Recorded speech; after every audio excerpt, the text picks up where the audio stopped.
Legg, author of The Missing Piece and diagnosed with ADHD at 52. Welcome to ADH Difference. In this episode, I'm delighted to be chatting with Emily Cox. She's a licensed therapist working in North Carolina. She's neurodivergent and has neurodivergent clients too, mainly dealing with children, teens and young adults. We talk about some of the common challenges they face and some coping strategies to help them. Thank you so much for joining me today, Emily. Yes, it's so wonderful to be here. Thank you for having me. Most welcome. Look, we'll dive straight into it. You're a licensed therapist working with neurodivergent clients, which is fabulous. And I'd really love to hear your journey into the neurodivergent world. You'll have to bear with me. As a typical neurodivergent human, I will take the long route. So we go on a long and winding journey of how I got here. It'll be typical of how I explain things. Typically we don't do things like point A to point B. It's like point S to T to U to V to maybe we'll get to B eventually. But yeah, I have background of personally having some like diagnostic adventures in childhood with being identified as neurodivergent. At the time, that was really challenging because there's been a lot of great changes in the world in terms of like reducing stigma and talking about personal experience and kind of having this breadth of experiences and not like you have to fit in this box and if you don't have this exact criteria, then you don't meet. But kind of back when I was diagnosed in childhood, it was much more like that was a bad thing. I didn't want to be different. I didn't want to be the bad kids. I didn't want to be separated into the special classroom. Like I was very avoidant of any potential diagnosis or any potential thing like setting me apart. Developmentally at that age, I was kind of like, ooh, like I don't want to be different. Like I don't want some letters coming along with me. I don't know what this means, but it means that I'm off or funky or weird. I don't want to be that. I just want to fit in. So it was kind of some challenges through that. And then how I got into mental health field and wanting to work with others and help others and really working to like identify and hone others' strengths. So a lot of times the things that lead us to therapy, like it's not because things are going super duper well. Ideally, that should be where our lives should be. And we love it when life is going well, but sometimes things get overwhelming, things get challenging, things get really intense. And that is like, I can't see, the forest through the trees anymore. I can't figure this out. I feel like I'm in a cloud, I'm in a veil, and I can't see the path forward. So sometimes that's when people seek out help and are like, can I get someone else to give me some sense of direction or support or clarity? So within that, I try to be really like strengths focused, that it's not like what's wrong, what's different, what did we, what path didn't we take, but more of like, hey, what is helpful for us? What are our inner tools? What are our inner strengths that can help us guide along this path? We may not be able to see exactly what it is, but we know that we have the tools along the way to handle it. And of all of your choices, at that tender age when you're looking at career choices and paths, what led you in the direction of therapy? Yeah, this is typical for a lot of people. I had a really amazing therapist in college. And when I was first kind of in university path, I think I changed majors like 7 to 8 times. I did not know what I wanted to be or wanted to do. And everything I tried on, like I could kind of sort of see myself do it. But then I was like, I hate math and like I want to be a lawyer, but I don't like writing things. And like, eh. And it really was kind of having a super transformative experience in my own personal therapy journey that I felt kind of a calling to it of like, hey, this has been so beneficial and helpful to me that I would love to support others in this. Now, as part of that, and I think it is an important part of the further education and training of therapists and counselors of like doing our own deconstruction work as well, so that we're not stepping into this like savior or fixer mode, but that like, hey, I'm not here, I don't have all the keys to your success to be like, I can fix it, I can do this, my magic wand is in the shop, but more of like, hey, how can I walk along someone? How can I be part of the journey and part of the experience and not just like someone on the mountaintop giving someone these directives of what to do? So I think that was kind of a really important part of my training as well of like, hey, not only the calling to it, but also the reflection and the inner work of like, how can I really be helpful? Just because you're called to something or just because you want to help doesn't mean that it's the best like support or service for that. I think too, having a lived experience with neurodiversity and ADHD and all of the other partners that come along with that, I think is really reassuring for the client too, that they understand, going off on tangents or losing one's train of thought or zoning out perhaps at times. And I think it's really reassuring to have a therapist that understands that, from the get-go, which is brilliant. And you're a licensed therapist. Can you tell me more about the kind of work that you do with neurodivergent clients? Yeah. I mainly work with like teens, young adults, some adults, but most of them, all of them, are somewhere along the neurodivergent spectrum. Sometimes we have a lot of LGBTIQ thrown in there as well, of like, oh, okay, let's add in all the things and have all the different ways of experiencing the world and kind of finding our identity and our way of drawing our path into the life. I think part of it that drew me to that was kind of lived experience. Therapy is such a vulnerable and like intense experience sometimes. Like it's so hard to reach out for help. And that takes like a lot of bravery and a lot of intentionality that can be really, sometimes we want to be like, I got it. I have this. I can handle it. I can do this. It's really hard to be like, I don't got it. I don't know what I'm doing. Like, I don't know what's up. Like, I need help here is such a vulnerable and like scary process in and of itself. So I think a lot of clients and people find it really like reassuring and reflecting of like, oh wait, there's some level of understanding.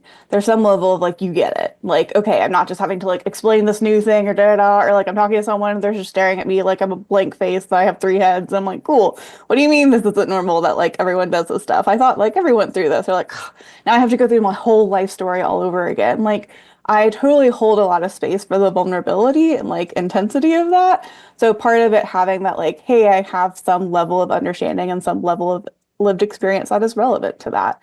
I also too am really drawn to working with neurodivergent clients just because the creativity and the way of processing information that is like not neurotypical is so like it brings about such creativity and like openness and problem solving and finding new ways. I do a lot of narrative work. I do a lot of metaphor, a lot of Sandre and expressive art. So things kind of outside traditional talk therapy. But with that, like the ways that we can discuss our lives or discuss our challenges or find connections or find meaning to us in certain ways, I would have never found those pathways or would have never pointed it out that way. But then someone can come with this beautiful metaphor, or someone can be like, I feel like I'm drowning under the weight of all these things, and put it into words that have so much meaning for them and so hope and that are so helpful in the therapeutic process. So like I'm just continually like impressed and enthralled and like supportive of all the strengths of the neurodivergent experience. I think it takes a lot of like bravery and courage and resiliency to go through like the world is not designed for neurodivergence. Let's just be real about that. So like every day to feel like, okay, well, I have to do these things 20% extra. Or like I feel like I'm that, round peg going into that square hole. And I feel like I have to fit myself into this box. So to like unmask or to release or to be is like such a beautiful thing to support and to witness and to hold space for. Absolutely. Now, tell me, your younger clients, I imagine they have the support of family, parents Mhm. bringing them along. With your teens and young adults, do they have support around them, or are they coming to you really on their own, so to speak? Can you tell me about the support, how important support from family and elsewhere in the community can be during this process? Totally. It really depends of clientele. Sometimes there's a really great support network, and sometimes there can be a really great like found family network.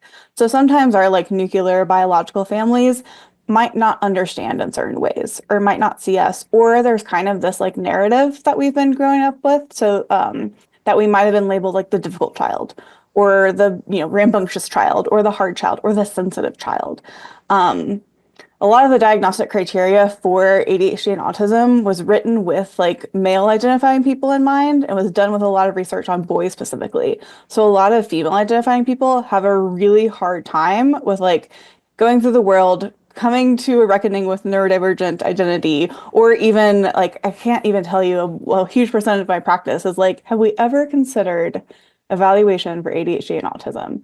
And a huge majority are like, what are you talking about? Like, I just have really high anxiety. And it's like, we seem to process the world in a different way. We seem to be coming up against these similar like patterns or things that are happening over and over. And what I see really commonly is like this internalization piece.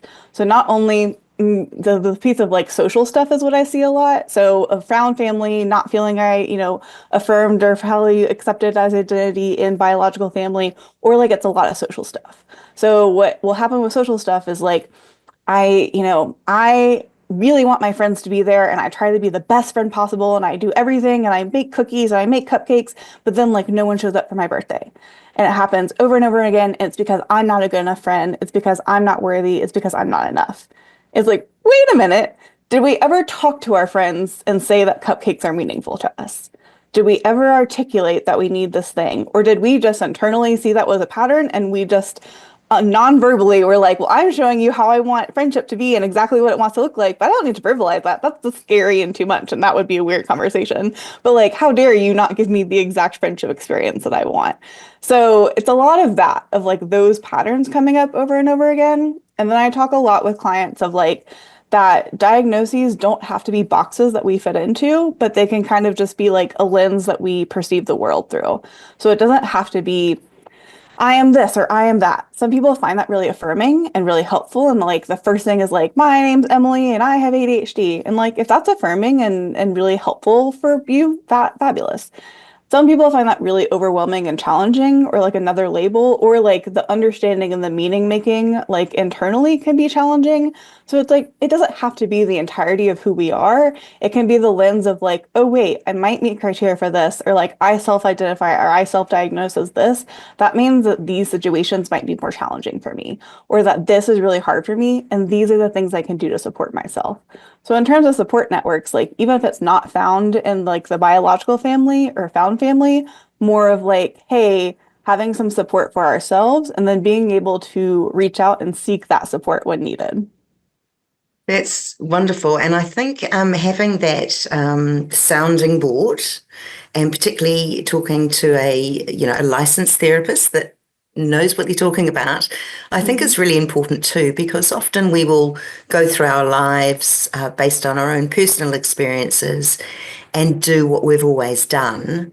And in some parts, be quite angry or frustrated that we're misunderstood and all of those things. But to reframework certain situations, as you were talking about the cupcakes earlier, now, as a non-verbal thing, it's what you've always done, and you expect a certain outcome This is how from I show that. it love. This is how I show Yeah, friendship. This is yeah. how it works for me. But to turn it, to tweak it, and to think, oh, I've actually never told anyone how important it is to me. I think that's really good, and I think often we need to challenge ourselves Mhm. and to see how we can see things in other ways, particularly our communication skills, I think can be quite tricky in social Mhm. environments. With that, what other challenges are your clients having? What are some common challenges that they come to you with? Yeah, I think probably the most common is the social because a lot of times a lot of the diagnostic criteria is written to like hyperactivity or inattentiveness. It's also to like the extremes. So sometimes when people are diagnosed with autism spectrum disorder, they're like, well, I'm not having like the hand flapping or the head banging, or I'm like, I can handle different textures at different times. And it's like, well, if that's the most extreme end of the spectrum, where it's like we have some challenges with functionality, we have some challenges with self-care tasks, we have some challenges with hygiene. Like, yes, that might be representative of the more like severe end of the spectrum, but kind of in the middle or the lower end, we might just have some sensory needs, or we might get overwhelmed. And it might have been contextualized as like, you need anger management, or like, you're really explosive, and like you might have bipolar. When it's like, wait a minute, like there might be something else going on. We don't like tags on any of our clothes. Huh. Um, so sometimes it's like that, like the social ones aren't as fully discussed in the diagnostic criteria. So it's more of these patterns of like, I am so seeking deep, meaningful friendships or deep, meaningful relationships in my life, and I feel like I'm incapable of having them. Or I keep trying and they keep slipping through my fingers. And so like those are the words being used, but it's really describing of like, oh wait, I have a really hard time communicating my social needs. Or my social attunement is so high that I'm picking up on every possible frequency that I can, and I'm making it that, or I am perceiving it that it's because I've done something wrong or that I'm not good enough in some way. Versus like we didn't get that message, we've told ourselves that message through the internalization of the like external information. So there's those pieces. A lot of it too can be so like friendship, social, things, occupational. So whether it's like school or work, it's that executive functioning piece of like I keep getting late charges on all my bills, but like I can pay my bills, I just forget that they are, or like forget what day they're on. I really love my job. I love doing what I do at work, but like I keep missing deadlines, or my boss keeps pulling me in about productivity or about how I'm doing at work, and I love what I do, but I feel like I just am missing the bar every time. There's a really common overlap between ADHD specifically and women or female identifying people and perfectionism. And when I reflect that to a lot of clients, they're like, what are you talking about? Like, I don't know where my car keys are. I lose my sunglasses on my head. I can't figure out like how to get out the door in the morning. Like, I am type B. I am the least organized, like a perfectionist person. What are you talking about? Well, how it shows up is like, unless it's going to be perfect, I shouldn't do it at all. Unless it's going to be the most amazing assignment or most amazing project, I shouldn't even start it. I have to do the best at my taxes or I won't even start them. I know they're looming. I know the tax day is due whenever tax day is, but like I can't even start it because I have to be the best at it. It has to be amazing or it's garbage. It's Mm. that extremes, that black and white thinking that is very like indicative of kind of neurodivergence and perfectionism. And then being like, why can't I get anything done? Why? I just procrastinate really hard. It's like, wait a minute, there's a piece of that that's procrastination. There's also a bigger piece of that that is about like self-worth and self like perception and vision, and then like how we are accepting like adequacy and like being mediocre, which can be really triggering for a lot of neurodivergents because it's like, what do you mean I'm the best at this or I'm the worst at this? I can't just be medium. And I'm like, sees it's like 60% still counts, like doing it a little bit and not having to be 100 or 0. And with every challenge that ADHD and other neurodiversities can bring to the table into our daily lives, of course, there's the upside, there's our strengths. Um, and as part of your work, do you help identify strengths in individuals that they might not believe exist? If you know what I mean, if they're down on themselves, so to speak, Mhm. and they can't see the wood for the trees, are you able to help them identify their strengths too? Totally. I think that's such an important goal of like working with the therapeutic process and working together with people in therapy that it's not just identifying challenges or problems or things we want to improve, but like things that are going well or things that we've like accomplished or done well at, or that we can recognize that. Sometimes it's building that skill as well of like giving ourselves credit, giving ourselves grace. Sometimes that starts at 0 and it's like, no, it's terrible. Everything's awful. It's like, we got a starting point. We started the walk on the journey. It's okay. Um, but having that piece of like, oh wait, I did it a little bit differently this time. I didn't have to do it perfectly. I didn't have to change. A lot of time with neurodivergence, we want to have immediate change, right? We want immediate gratification. So it's like, hello, therapist, tell me how to make anxiety go away right now. I want all of my insomnia to disappear. So you're going to teach me some deep breathing things. And when the deep breathing doesn't work and I'm still staying up at 3 o'clock in the morning, it's because therapy sucks and this is stupid and I should never do it again and da da da. That could be one experience. I talk a lot with people about like realistic goal setting and like that it is incremental changes, baby steps, and giving ourselves grace and like time to just try and to fail if needed. Even if we fail, we get information out of it. We get really critical, helpful information that's like, okay, well, that didn't work. Okay, I tried that and I really didn't like it. Okay, well, I tried that and the world didn't explode. I like set a boundary and no one like pointed at me and told me that I was a horrible, awful person. What? Like that's really critical, helpful, sometimes life-changing information. So there's pieces of it of like building on those strengths and like through the change process, building that awareness and like gratitude for that change, no matter how big or small it may be. But like I keep having these patterns, I keep having stuff like, what is wrong with me? Why can't I do this? I do this wrong. And then building the space of like, wait, I did it a little differently. Or like, wait, I did it this way. I didn't totally fail at this. It might not have been a magical fireworks blazing success, but also like I'm not a total complete failure. Building in that like gray area is a real big piece of it. That's part of like recognizing and building upon the strengths. Absolutely. And I believe everybody has strengths, and it is a matter of finding them and believing in them. And of course, we've got imposter syndrome where even if we are good at something, we self-doubt and think, oh, no, we're probably not. Or we have a saying, a tall poppy syndrome. I don't know if you, yeah, but Mm. I shouldn't really be that proud of the good side of me because then it would look bad and there's more negatives than positives. So therefore, I'll go with the common negative, on the Everyone's just scale. lying to me, is what I hear a lot. Well, and everyone just is, when they say I'm doing a good job, they're all just lying. Yeah, Everyone's just in on this big, giant cosmic joke that I'm like failing at this, but while I'm really doing a good job. And it's like, whoa, that's a lot of mental gymnastics to get there. isn't it? Isn't it just? But we can use our strengths to actually combat some of our more challenging traits as well, which is nice to work with our strengths to iron out some of the rougher spots, so to speak. Mhm. And you use coping tools, of course, in your therapy. I'd love to chat to you about some coping mechanisms for two subjects, really. One is Mhm. big emotions and that overwhelm of emotion that can come in surges at the most Mhm. unexpected of times, and also stress. Are you able to talk to those two subjects for me, please? Yeah, totally. I think emotional regulation is like a huge piece of the neurodivergent experience. I think from my work with a lot of clients, it seems like a lot of times the like even if we get really good social emotional learning, sometimes we didn't, and it just was like Barney or like say you're sorry and then everything's fine. But like in terms of actually learning how to develop and maintain like social skills and personal emotional regulation skills, like that was kind of lacking.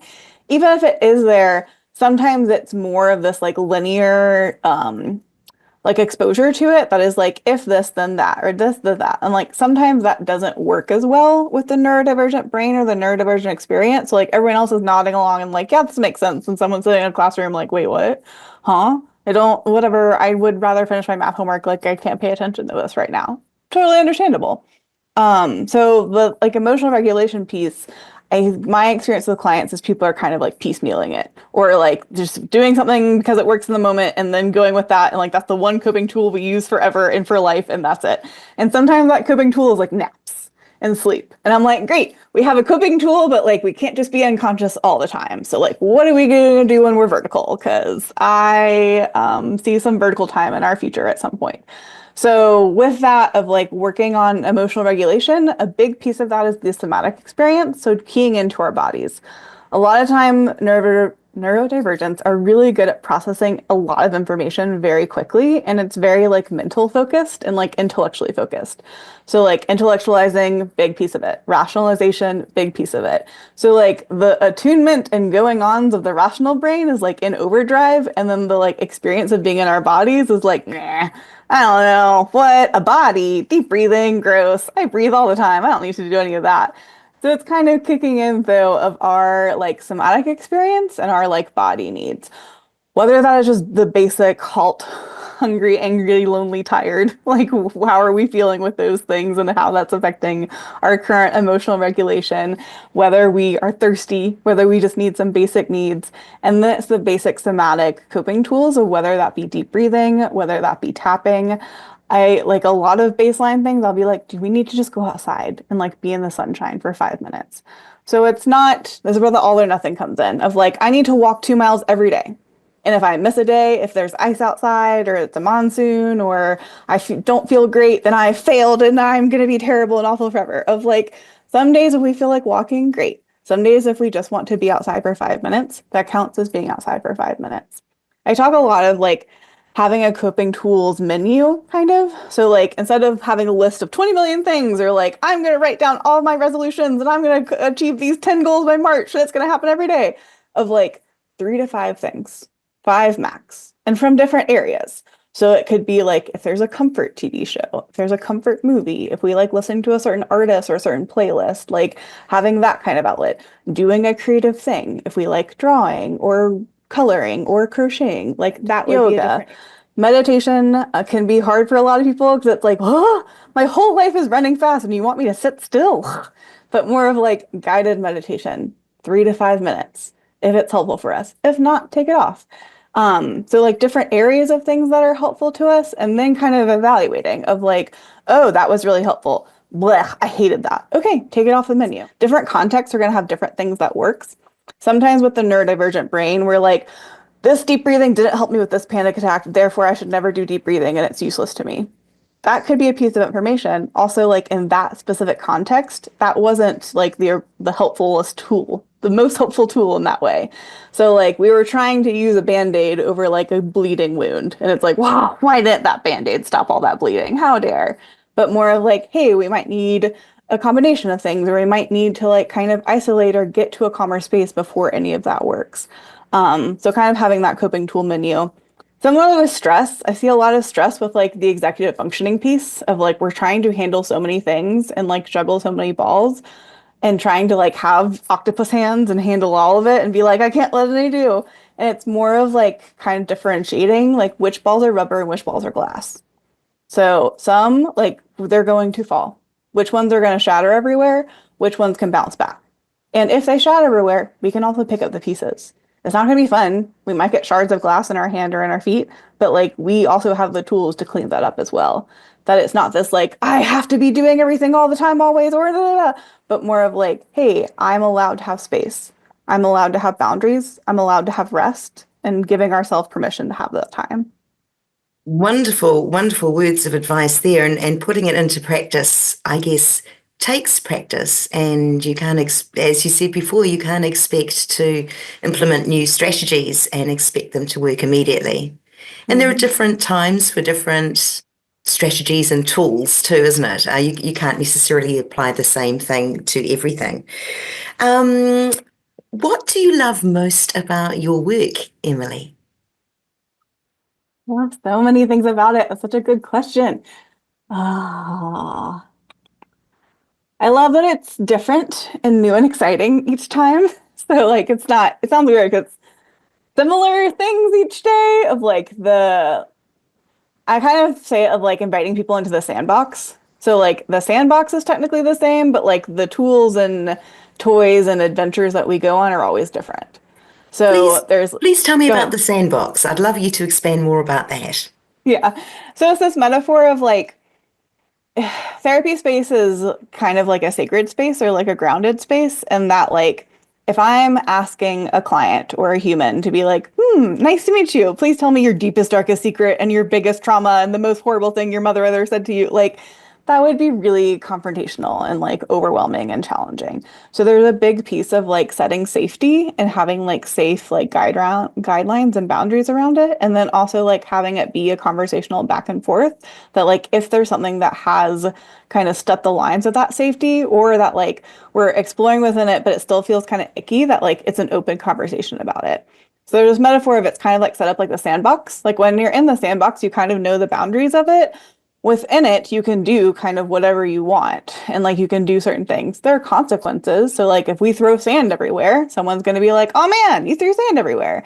If we, build a really big sandcastle and someone else comes and knocks it down, we're going to have a response to that. If we lose our toy in the sandbox, if we come back and the toy that we played with last time isn't there, like we're going to have really different experiences in the sandbox, but we know it's like a safe space and a boundaried space to kind of work through and then practice the things that we want to before going out into the world where we have expectations and rules and guidelines and all these things. But it's like, oh wait, I can just like have some time in the sandbox. If I need to just sit and like, dust my fingertips in the sand, that's okay. If I need to like stomp around and make a big giant hole in the sand, we can do that too. That like everything's allowed and accepted because it's that safe space that has that like mutual respect and arrangement around it.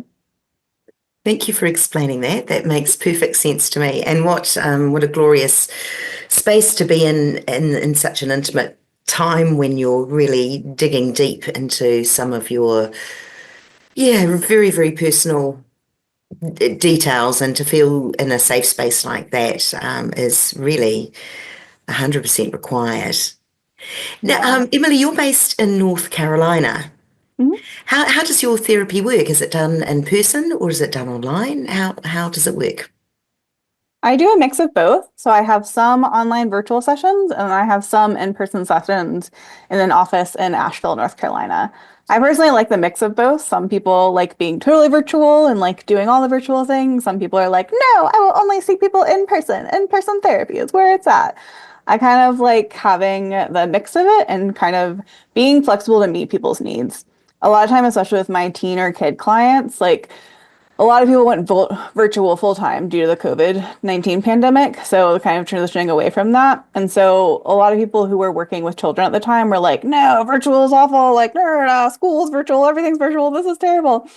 With a lot of my teen clients, it just really depends on each individual client. So some people like are really craving that in-person kind of feedback and sitting and like getting all that information. You can be sitting in the same space as someone physically. Some people, it's like it's really convenient to join from your phone or to not have to drive and park and deal and da da da of like in between studying, in between work, in between soccer practice to like log in. It's your tablet, it's your device, it's your time. You can kind of set it up in your cozy space in your room and then like kind of talk with your person and connect in your therapy journey. That people sometimes to be really convenient and really helpful. So I don't find any piece of it of like, this is the best or this is the worst or this is the gold standard or this is substandard of like, I just like having the options to provide to people what's best going to meet our needs. And as far as clients go, when would be the opportune time when someone thinks, you know what, I'm going to give therapy a go? Where typically are they in their lives? Have they reached rock bottom, or are they wanting to test the waters or curious, or typically what sort of where are they at in their lives when they come and seek you out? Yeah, totally depends. One of my questions, we do like phone consultations before we meet for the first session. So one of my phone consultation questions are like, why therapy? Why now? Sometimes we're like at the end of our rope and we're like, ah, I'm like holding on by a fingertip on the edge of this cliff. And we're like, I need something now, or like horrible things are going to happen. I've been, white knuckling life for the past 15 years and like, I need help now. And like, if that's the space we're in, that's the space we're in. Sometimes it's like, hey, I've been noticing some stuff happening, or like things are harder than they used to be. I'm responding differently. Things that didn't used to set me off. A big piece with like when I'm screening for depression, I ask a lot about like agitation or irritation. So sometimes it's not just totally depressed mood of like, I'm sad, I can't get out of bed, but like everything sets me off. Or like everyone who speaks to me just like pisses me off and I can't deal. I used to be able to like deal with it, but then like someone cut me off in traffic and like I feel like they're the worst person ever and how dare they ever do something that horrible to me. So like the intensity of our response kind of can change and be like, maybe this is something that I should like discuss about. Sometimes it's a proactive thing. People move, people change, changing schools, going to college, kind of having shifts in friend group, kind of having changes in family units of kind of separations, divorces, remarriages, new siblings. Sometimes it can be a proactive piece of like, hey, we see this change coming or this recent change happen. We just want to like have some space for it. Beautiful, wonderful, amazing. So there's no tip of like, you should definitely seek if do this. I think it's a really important piece to like have clients be empowered in the therapeutic process and not just be totally like didactic and directive of like, you do this now and here's your worksheet and here you do this. Some people really love that approach and that can be really helpful to them, but to have a space that is like, hey, what is going to be helpful for you? What are you going to find like most meaningful about having this space or about this process? And that answer doesn't have to be fully formed. It can be, I don't know. That can be a totally valid answer. But that's why the piece of like, why therapy, why now kind of gives us some insight of to like, hey, what am I looking for out of this? What am I looking to change? Sometimes the things that we walk in on day one of like, I hate my partner and they get on my nerves is like not actually what's going on. We can talk about it. We can have some strategies around it. We can like have some tools around that. But it's more of like, oh, there's other things happening. Oh, wait, I experience the world in a different way that presents differently. But I also have all these like strengths and tools that because I like interpret the world in a different way, I get to see things that other people don't. Yes. And it's difficult if you've only ever known your own brain, which is all we Right. ever know. We can only imagine, or through observation, imagine what everyone else is thinking or how they do things. And I definitely remember growing up just assuming that everyone thought the way I did and getting Right. quite frustrated and confused that their reactions weren't the same as mine. Because surely we're seeing the same Right. We're all getting the same situation feedback, right? unfold. We're all doing the same party. Yeah, It happens yeah, with families too. Like as adulthood, like leaving family life and going into more like individual adulthood life. When we're kids, we think everyone's family. Like it all looks the same. And we're like, oh, it's all like this. When we go to other people's houses, we're like, wait, what? Huh? This is different? What? What do you mean? Doesn't everyone just do this on Friday night? Huh? It can be like an earth-shattering revelation. yeah. Another too, I think, is there's certainly a strong genetic link with ADHD. And I think if you're growing up in a household where um, basically it's reinforced that what you're experiencing is absolutely normal, Mhm. and potentially a parent themselves have undiagnosed or some kind of neurodiversity themselves, Mhm. and therefore it's normal to them, and and reassuring you that what you're going through is absolutely normal as well. It can be quite a shock, really. Mhm. Yeah, when it is presented in a different way. Yeah. You're just unique. You're just Yeah, yeah, yeah, special. yeah, You're just really, you just have, you go to the beat of your own drum. There is nothing like wrong. We don't need to like go to a psychologist or like talk to anybody. No, you just figure out your own way, which like they're not mutually exclusive. Like both can be true. yeah, absolutely. Definitely. Emily, it's been wonderful chatting to you. In the show notes, Mhm. we'll have your website details and contact information if anyone listening would like to contact you. I've really appreciated your time today. And so thanks so much for walking me through your therapy sessions.